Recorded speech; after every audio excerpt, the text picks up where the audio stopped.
This video is dedicated to all the retail pharmacists, pharmacy technicians, pharmacy clerks or cashiers, and any other workers associated with Walgreens Pharmacy for all the hard work they do, especially during the COVID pandemic, to keep America running on medications, drugs, and vaccines. Also, it serves as a brief overview of the current situation at Walgreens Pharmacy for those looking to get involved in the field of retail pharmacy, whether it be for experience or for financial gain. Hi everyone, I'm David. I've been working as a pharmacy technician here at Walgreens 24-hour pharmacy for about a year and a half now. Currently, I only work a day a week due to time constraints, but I have worked 2 to 3 shift weeks and 4 shift weeks while still being a full-time student. So despite my short work experience compared to others, I still think I have valuable insight to share with you all. Walgreens Pharmacy.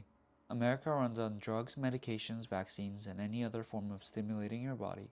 Walgreens first became a controversial topic in America when it announced that it would be closing over 1,200 stores over the next 3 years because of the continuous loss in profits over previous years. How much have they lost? It's estimated to be over $8 billion of net profit loss over the span of 2024 to 2025, according to many news outlets. Walgreens, in response to their losses, decided it would be a good idea to short-staff the pharmacy by cutting hours, meaning if there would be normally 8 to 10 people working in a day, there would now be 5 to 7 people working. This critically impacted the location I was working at, as we're the only Walgreens 24-hour pharmacy in the vicinity, meaning we get the most amount of prescriptions, the most amount of patients, and transfers, so we basically can't afford to lose any personnel. The hour cuts drastically impacted my shifts as they became more demanding and stressful because we had to do more prescriptions and more workload, and we were losing the amount of hands on deck. One reason I think Walgreens is losing money is because of the unnecessary amount of retail items that are offered within the store, from cards to snacks, adult diapers, vitamins, plushies, cosmetics, and more. I've legitimately never seen anyone buy any other retail item other than snacks or supplements before. This lack of profit on the front end of the store is causing the pharmacy to suffer as well. As stated by the CNBC News, Walgreens pharmacy sales increased up to 11.7%, and the total prescriptions filled increased by 1.7%, whilst the retail sales fell by 1.7%. This shows that the pharmacy is demanded with more work and making more money. Disclaimer, this is not to take any shots at the storefront workers. They are trying their hardest. It is not their fault, it is the company. Another recent incident that only added more fuel to the fire was when a Walgreens pharmacy employee's life was taken by a customer who was angered by pharmacies. The incident as a whole just made me fear whether my next shift could have the same situation in which my life was endangered, which kind of makes me scared to show up to work, which is not a feeling I want to have because I do like working and I also care for my life. So although I'm 100% in disapproval over this heinous act, I do acknowledge that sometimes people do wait long hours to get their medication, whether it be due to insurance policies or drug regulation policies. This can cause them to be frustrated because they need the medication to survive, and that can cause them to link the anger to the only people they can visibly see being responsible for the issue, that being the retail pharmacy employees. As a pharm tech who fills a lot of medications every day, I do really want to meet everyone's promised pickup times, but sometimes it's physically impossible for us to fill everyone's prescriptions as there's not enough hands to get everyone because we get over thousands of prescriptions every day, yet there are too little fillers, and Walgreens, whether they acknowledge this or not, hasn't made our lives easier because their policies have only seemed to slow things down, which drastically impacts the way patients view our pharmacy and our reputation and how they interact with us every day. For those who have never been to Walgreens, I'll show you around.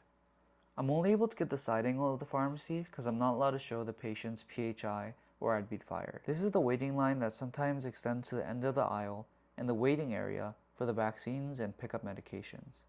The employee break room is located in the most sketchy area of the store, and the inside is reflective of my description. There's a not-so-clean microwave, one table, couple chairs, and a fridge with food items that I've seen since I was hired in 2023.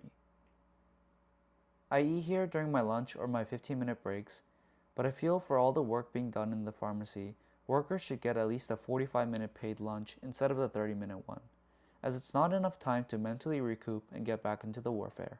I genuinely think the corporate people sat in their meeting room and discuss the minimum amount of money they could spend to make a break room so that it wouldn't go against FDA policies or need to be renovated for a half a century. Here are the reasons why I think I was able to keep going and work to hit 100 days at Walgreens Pharmacy. The first reason would be to gain experience as a pharmacist. I applied to Walgreens Pharmacy to gain experience in the realm of pharmacy, and working in retail would allow me to interact with the highest volume of patients of differing backgrounds. I strive to use this work experience to build on my professionalism, whether it be the way I interact with my patients or with my fellow coworkers. Also, being able to get feedback from my pharmacy manager and pharmacist helped me to gain valuable insight on how my mindset should be as a healthcare provider in the future. The second reason would be my coworkers.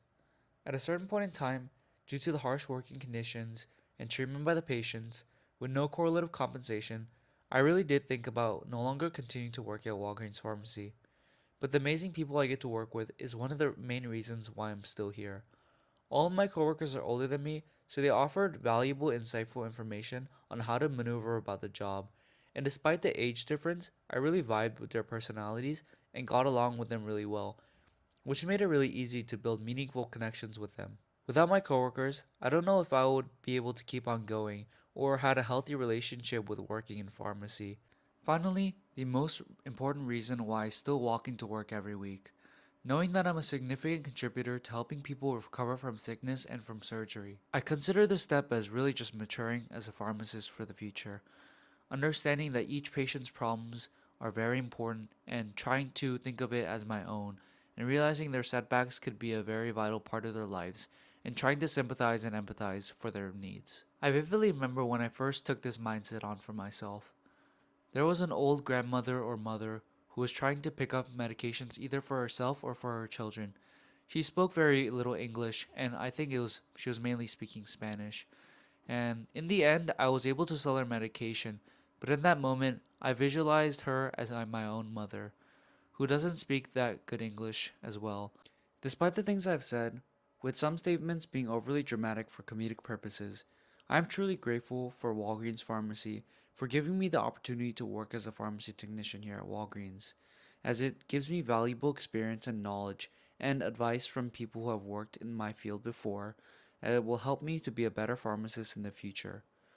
One takeaway I really wish people would find from this video is just to be patient with retail pharmacy workers, as they currently have a lot on their plate and a lot of restrictions in which they cannot control. And understanding that will really help alleviate some of the pressure they may have and overall just make their lives a little less stressful. And with that said, there's no time to be wasted.